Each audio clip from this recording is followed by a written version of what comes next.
Ну что, Poco M4 Pro 5G. Вот такой вот интересный цыпленок. Правда, есть еще в двух дополнительных цветах.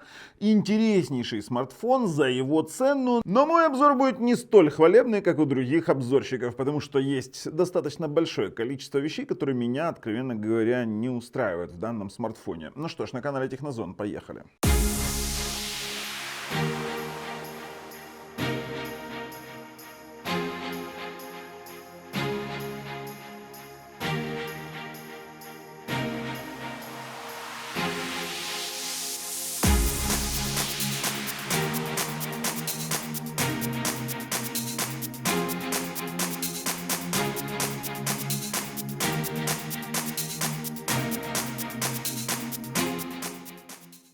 Когда вышел этот смартфон, думаю, ну черт возьми, новиночка. Вот у меня у мамы там есть X3 Pro, думаю, обновлю, получил и расстроился.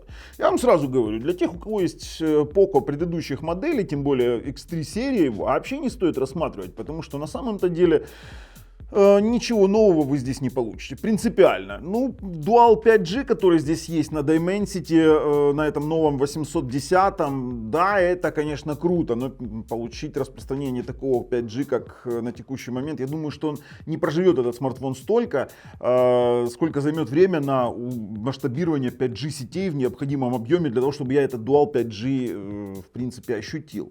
Давайте так, перед тем, как я дальше продолжу, мы сейчас особо много болтать вначале не будем, все уже в процессе обзора будем разбирать. Подпишитесь, нажмите колокольчик, ну и ссылочки на этот смартфон лежат в описании под видео, там, где я его покупал, в принципе, цена на текущий момент вообще сладкая.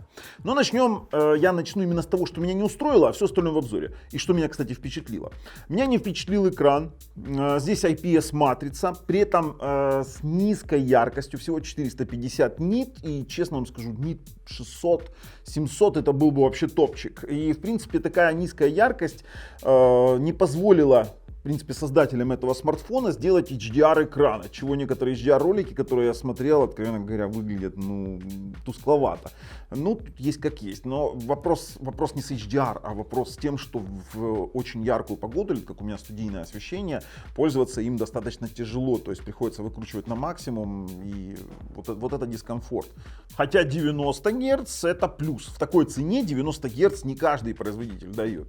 USB Type-C 2.0, ну блин, ребят, ну это уже, знаете, устаревшее, скидывать большое количество фотографий или видео, которые я могу, допустим, на него наснимать, ну, займет достаточно много времени, неудобно. Хотя о каких больших видео я говорю, если здесь запись всего лишь Full HD, 30 Гц, ну или 60 кадров на основной модуль. Такое себе видео, это абсолютно не про видео. Вот давайте так, этот смартфон не про видео. Камера, да, нормальная, но у меня претензии, опять же, там дальше в обзоре разберем камеру, но у меня претензии вот эти к маркетингу этому. Я смотрел обзоры других обзорщиков, знаете, мне было интересно, что же они скажут про камеру, потому что я получил, у меня потестировал, у меня как бы возникли вопросы.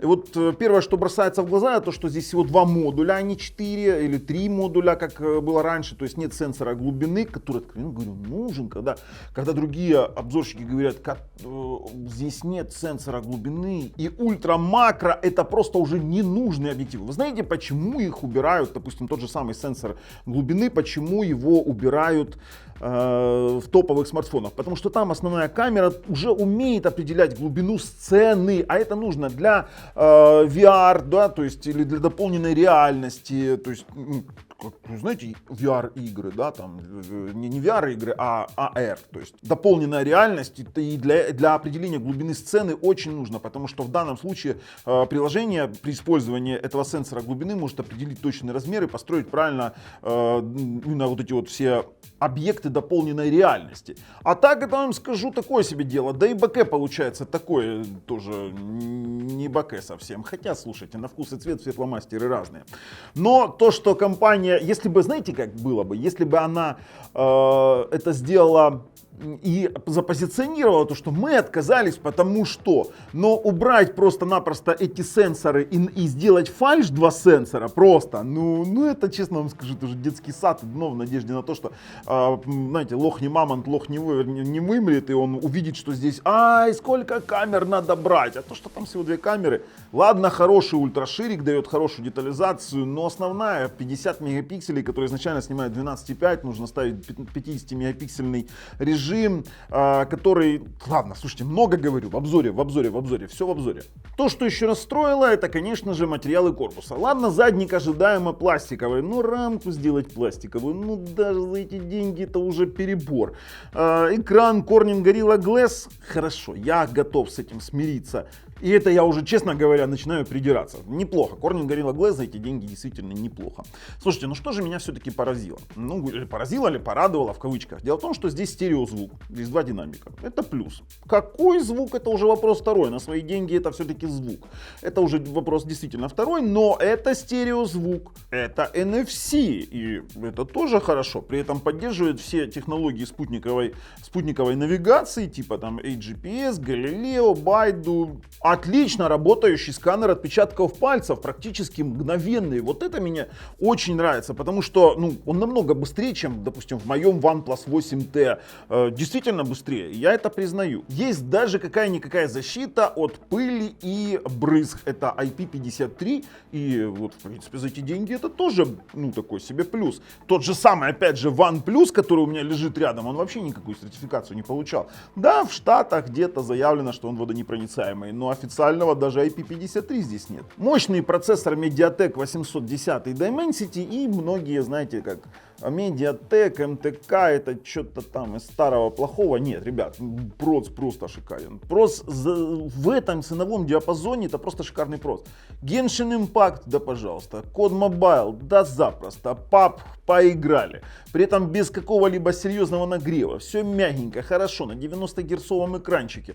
Слушайте, вот в этом плане мне понравилось. То есть я, там, потратив пару сот баксов, я получаю вполне себе вменяемый смартфон в конфигурации 6 на 128. И тут уже трудно поспорить, что конкуренты. Кто конкурент? Вот напишите, пожалуйста, в комментах, кто конкуренты этого смартфона. Только, пожалуйста, аргументированно. Ну и, конечно же, мне очень сильно понравилась его автономность, которая сочетается в таком себе содружестве батареи на 5000 махов и быстрой зарядки на 33 ватта. Да, здесь зарядка быстрее, чем была в предыдущей модельке, и которая позволяет зарядить там на 55-59% за полчаса и чуть больше часа на 100%. Вот это хорошо. Вот это хорошо, но вот все-таки я, конечно, буду ругаться на маркетологов. Знаете, вот эти фальш, вот эти камеры, фальш второй динамик, вернее, да, вот фальш второй динамик, потому что второй динамик совмещен с разговорным динамиком.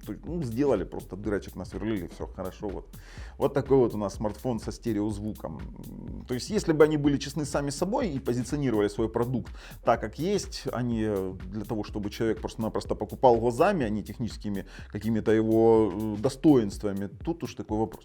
Ребят, ссылки там внизу под видео. Сейчас мы переходим, распакуем, потестируем. Все оригиналы фото и видео лежат в описании под видео. Сэмплы, потому что специально для вас я показываю, как работает эта камера. Ну и, конечно же, ждем мои выводы. Для кого этот смартфон вообще подойдет. Ну что, пораспакуем, посмотрим, чего есть. Смотрите, как упаковано неплохо, поэтому в последнее время вообще не боюсь заказывать смартфоны на Алишке.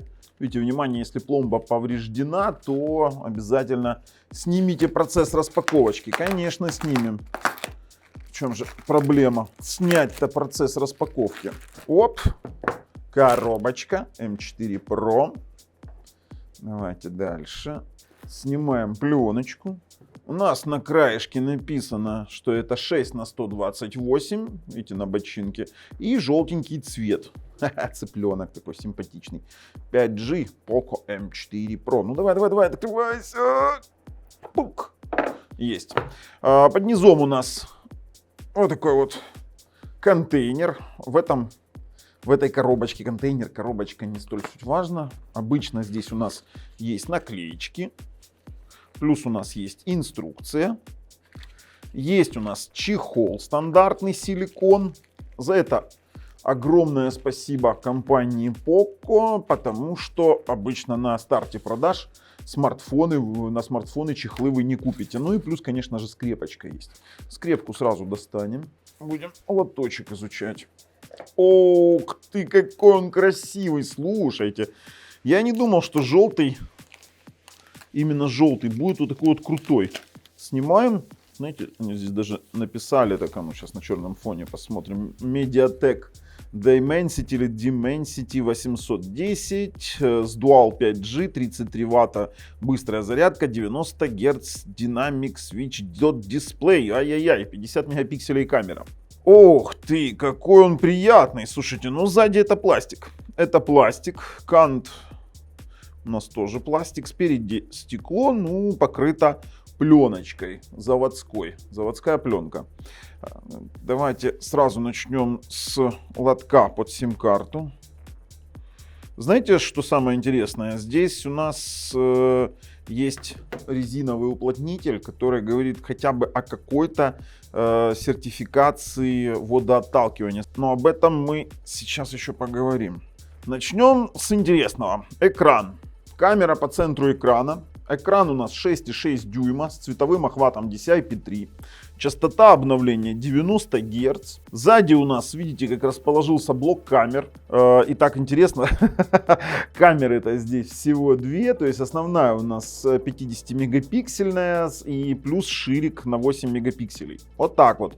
Есть вспышка и есть два фальш-окошка под камеры. То есть, знаете, никаких датчиков, никаких там ультразум, мега-макро камер нет. То есть здесь всего две камеры, ну это как бы такое, но все равно маркетологи решили нарисовать еще два датчика. Непонятно зачем, написали АИ и какую-то красную точку. Очень интересный дизайн Poco. Вообще есть такой дизайн у Poco и у OnePlus 8T Cyberpunk Edition. Я вот очень хотел 8T Cyberpunk Edition, но не купил. К сожалению, в моей стране он был недоступен, а то, что зашло, раскупили буквально за час. Я не успел. Снимаем пленочку. Задняя крышка текстурирована шероховато. На бочках у нас качелька громкости. Есть кнопка питания со встроенным сканером отпечатков пальцев. Это очень хорошее решение, мне очень нравится. Дальше у нас есть Type-C. Есть динамик, есть у нас разговорный микрофон и есть 3.5 разъем под наушники. Сверху у нас вообще здесь стереозвук. Но сверху вот это вот фальш-дырки. Почему? Потому что здесь второй динамик совмещен с разговорным динамиком. Также у нас здесь есть ИК-порт, инфракрасный порт, и второй динамик для шумодава. Второй микрофон для шумодава. То есть вот это вот в бюджетном смартфоне уже неплохо. То есть стереозвучок, стереомикрофоны, стереомикрофоны, я так просто говорю, потому что их два. То есть два микрофона для шумодава и инфракрасник для управления аппаратурой. Да, в принципе-то неплохо, черт возьми, красивенько и неплохо. Дизайн вообще так очень подкупает. Ну, посмотрим, как он в чехле. Слушайте, я думал, знаете что? Я думал, вот эта вот выступающая панель. Нет, это просто-напросто другого цвета. Никакого перехода здесь нет. То есть есть выступ самого блока камер, но больше ничего нет. Давайте поставим чехол, посмотрим, как он в чехле себя будет чувствовать. Чехол традиционно у Xiaomi, у Poco одевать надо снизу. О! Ну да. Интересно так. Смотрите, ну ничего, так я вам скажу. Крайне плохо. Что у нас еще есть в комплекте? Есть кабель Type-C быстрой зарядки. Это хорошо. Есть у нас 33-ваттная. Сейчас достанем. 33-ваттная зарядочка. Давайте снимаем эту бумажку. Это зарядка Xiaomi. Когда вот я, знаете, на других обзорщиков смотрю, там рассказывают, Poco это большой независимый бренд, это другой производитель. Ну, не смешите меня, пожалуйста, вашими заявлениями. Больше ничего в коробочке нет. Поэтому коробочку можно смело отправлять на покой. 33-ваттная зарядочка, сразу говорю, позволяет зарядить до 100% за 60 минут. Здесь 5000 мАh батарея. Слушайте, а давайте его, наверное, включать уже, заряжать, настраивать и будем переходить. Он совсем... О, нет, он включился. Он включился. Кстати, пленка такая себе, знаете, марка. Я еще ничего не делал, а уже собирается, знаете, такой... весь мусор он со стола собирает, грубо говоря, пыль однозначно, ну такая пленка не самого лучшего качества. Все, я настраиваю, возвращаюсь буквально через минутку для вас. Ну что, настроили. Начнем мы с того, что посмотрим, как работает разблокировка. Мгновеннейшая разблокировка, и это очень удобно. То есть, дело в том, что я всегда любил вот этот вот боковой сенсор, еще со времен Sony, и в каждом обзоре это не устаю повторять. Внутри у нас Android 11 с фирменной оболочкой MIUI 12.5. И если мы пойдем с вами в настройки, нажмем о телефоне, кстати, обновление какое-то прилетело, то мы с вами увидим, что это 12.5.2 стабилочка и версия Android 11. Яркость, честно вам скажу, яркость 450 нит, и хотелось бы яркость побольше, потому что на прямых солнечных лучах или в студийном освещении, ну, мне пришлось отключить верхние лампы, маловато, хотя бы 100-150 нит сверху было бы вообще суперово. А знаете, чего я не понял? А не понял, почему не сделали HDR-экран. То есть, по факту мы имеем 90 Гц, недостаточная яркость еще. Я понимаю, почему не сделали HDR, но, блин, ну могли же сделать уже по-нормальному. То есть, при проигрывании того же самого YouTube в 4К, да, то есть мы спокойно сможем-то его проиграть. Ну, правда, не 4К, мы будем проигрывать это все в 1080p. О, слушайте, он дает выбрать разрешение побольше. Вот, 1440 60 Гц, это HDR ролик, и он выглядит немножечко ненатурально. Такой более засвеченный, и цвета нереалистичны. То есть HDR экрана здесь не хватает. Насчет звука, звук неплох, хотя немножечко тиховат, как для стерео. Но сейчас перемотаем чуть. Да, чуть тиховат. Сейчас мы попробуем другой ролик. Вот тоже мой ролик, который я, ну, в принципе, в SDR смотрится неплохо. Сейчас по звуку мне интересно. А знаете, он не тиховат. На максимальной громкости это какофония звуков. Сейчас поднесу поближе, послушайте.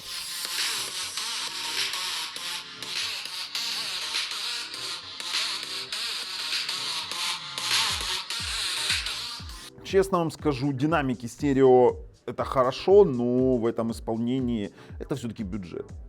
Если мы глянем в AIDA 64, то увидим, что это производитель Xiaomi. Когда рассказывают, что это отдельный бренд, это смешно. Модель такая-то, Poco, Evergreen плата, MT6833 аппаратура и платформа, 128 гигов данная версия Bluetooth 5.1.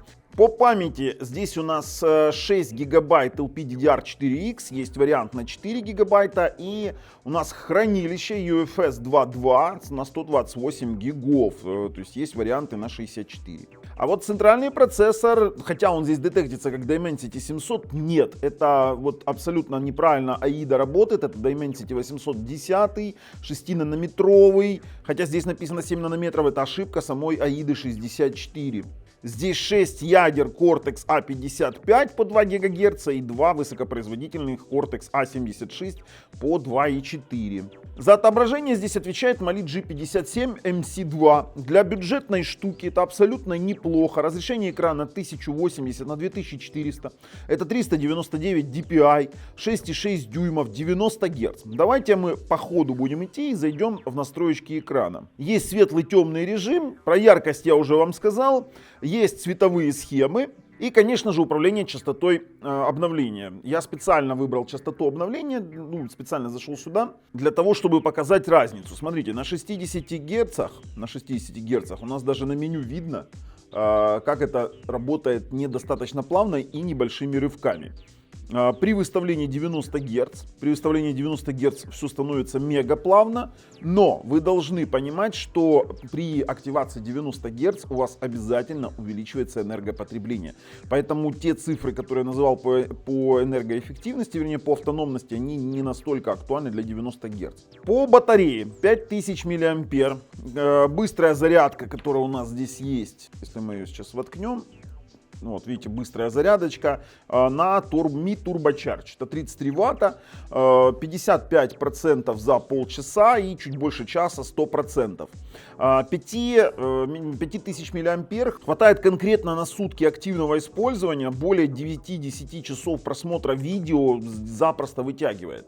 Ну и, как я уже говорил, в PC-марке 9 часов запросто. Сеть. Ух ты, коннект у нас достаточно слабый для 5 ГГц. Давайте попробуем протестить. Все-таки, конечно же, здесь не Wi-Fi 6. Стартанем тест. Ну и получаем в 320-330 мегабит. В принципе, для столь бюджетного смартфона это более чем хорошо. Более чем хорошо.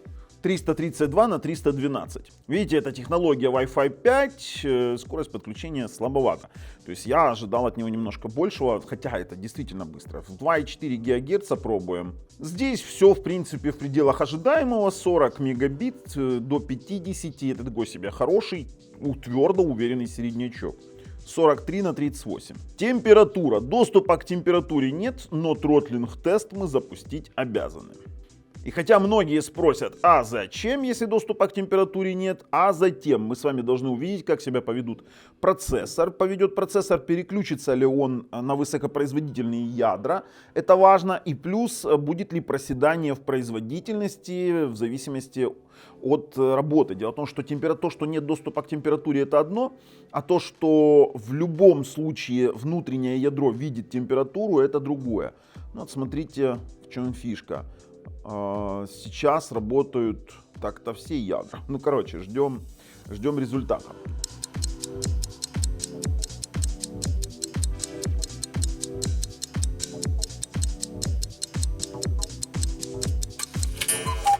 Как мы видим, усталости процессора нет. Если уж заговорили про процессоры, про тротлинг-тесты, само собой, как производительность уже у нас проистекает из этого дела, знаете, такой, то смотрим результаты в Antutu или в Antutu, кто как называет, это 356 354 балла. Вот такая вот петрушка. А если посмотреть на игровую производительность, то в 3D Mark, по крайней мере. Я беру по Extreme тестам, то в Wildlife Extreme 359, а в Slingshot 2600-4000 баллов. А это значит, что в игры типа Genshin Impact мы, конечно же, сможем поиграть. Обязательно сейчас попробуем, но вернемся пока что к обзору основного функционала. То, что в смартфоне есть различного рода датчики, в частности, у нас здесь есть GPS, GLONASS, Galileo, Baidu, то есть он поддерживает практически все спутниковые технологии для трекинга. Плюс у нас здесь есть NFC, ну, кстати, в шторке NFC отключается, или все-таки только нужно включать, да, есть вот NFC, видите, можно выключить или включить. Есть раздача интернета, конечно же, инфракрасный порт для управления различными устройствами с помощью специального приложения. Ну и самое прикольное, это Double 5G поддержка. То есть это значит, что две карточки может быть с 5G, и здесь поддерживается мультибенд для 5G 1, 3, 5, 7, 8, 20, 28, 38, 40, 41, 66, 77, 78. Вот так вот. Ну и, конечно же, 4G здесь спокойненько работает. Самое интересное, что здесь есть защита IP53 от пыли и брызг, но ну, не знаю, честно вам скажу, такая себе защита, потому что при падении в воду все равно он свое получит. Давайте быстренько пробежимся по камерам, потому что камеры, честно говоря, ничего хорошего нам не сулят. Почему? Потому что я, честно говоря, привык к мега хорошим камерам, таким как к iPhone 13, плюс там OnePlus, Samsung, да, там камеры, конечно, топчики. Здесь у нас основной модуль 50-мегапиксельный с апертурой 1.8. Он широкоугольный, 26-миллиметровый, с фазовым автофокусом. Ультраширик у нас на 119 градусов, 8-мегапиксельный, с апертурой 2.2. При этом я вам могу сказать сразу, то, что он там снимает в HDR, это все хорошо. Это он делает. То, что у него есть искусственный интеллект, это тоже все очень хорошо. Но съемка в 1080p 30 fps или там на основной модуль можно 60 снимать, это ну вообще как бы дно в 2021-2022 году даже за эти деньги. Я вам серьезно говорю. Фронталочка — это широкоугольная камера, 16-мегапиксельная, с апертурой 2.2. Поздоровайтесь с моей камерой и поехали снимать дальше. Которая пишет тоже 1080p 30 Гц. Ну, по видео это вообще мертвяк. Есть режим включения 50 мегапикселей отдельно, то есть если вы хотите, чтобы было 50 мегапикселей, то его нужно будет включить вручную, то есть в дополнительных опциях. Отключаем. Есть различные опции замедления, видеоклип, таймлэпс и панорамы. Это тоже все стандартные опции. Хочется отметить проф-режим, где мы можем менять и баланс белого, и выдержку, и ISO, еще и выбирать линзу широкую или ультравайд.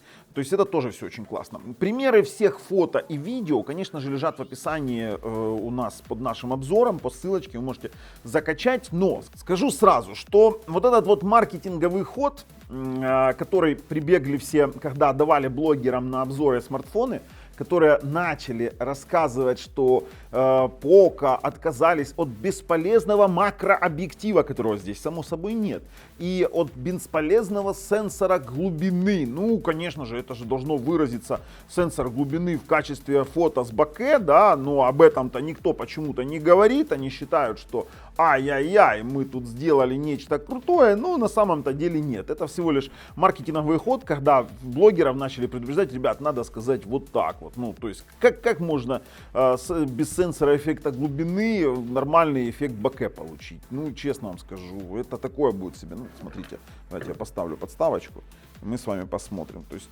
где он тут? Вот. И тут даже не в самом размытии дело, а дело в том, что сенсор глубины нужен не только для этого. Для работы отличного VR, вернее, для отличной работы, например, VR-контента, нужен хороший сенсор глубины. Сенсор глубины на современных топовых смартфонах убирают только из-за того, что топовые камеры уже умеют определять глубину. А здесь, к сожалению, не самая топ-камера. Поэтому это были, знаете, такие байки маркетологов о том, что он не нужен в данном случае. Под эту камеру он точно нужен. При этом детализация в данных камерах не самая высокая. Лица людей и сложные текстуры могут выглядеть размытыми.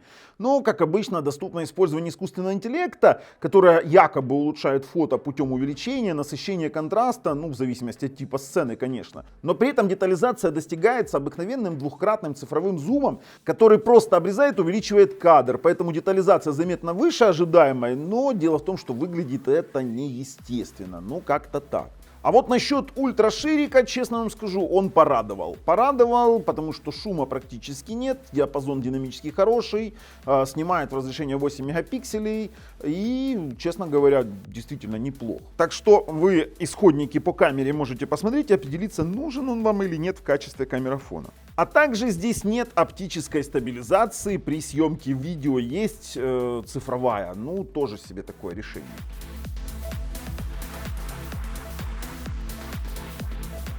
И в принципе давайте оценивать, наверное, игровые возможности и начнем сразу с чего-то потяжелее. Как я и говорил, Genshin Impact спокойненько у нас можно поиграть и без каких-либо тормозов. При этом, если оценивать качество звука, а в Genshin Impact действительно хороший приятный звучок, то стереодинамики очень даже неплохо отрабатывают. Мы сейчас еще именно оценим в других играх, в шутерах. Да, отлично, вообще никакого протормаживания, в отличие от других бюджетных смартфонов. То есть Dimensity справляется с этим вполне. Давай, сейчас мы добьем. Короче, с Геншином вопросов нет. Если говорить про настройки графики в том же PUBG или в PUBG Mobile, как это правильно говорить, то частота кадров у нас стоит высоко, и графика высоко, максимум поставить не позволяет. Поэтому стартанем и посмотрим, что из этого получится.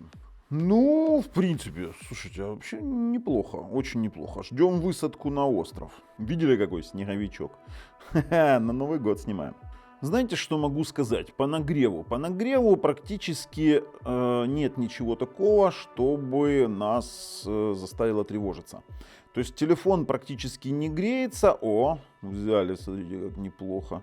Телефон практически не греется, то есть он еле-еле теплый вот в этой части. То есть при этом в момент игры, то есть спокойно можно не переживать, что он у вас перегреется. И какие-то охлаждающие геймпады, как я видел, подставки здесь абсолютно не нужны. Например, на моем OnePlus 8T Pro, на моем OnePlus 8T, там, конечно, нагрев в том же PUBG будет просто-напросто сумасшедший. Здесь мы этого не наблюдаем. МТК, конечно, поработали с этим абсолютно отлично. Слушайте, ну, это работает, это хорошо работает. Очень плавно, затыков и тормозов нет практически. Жалко, что на грузовиках здесь ездить нельзя, да? Было бы очень даже приятно. Затыков тормозов практически нет. Можем побегать, пострелять. Кто там у нас стреляет? Ай-яй-яй-яй-яй-яй.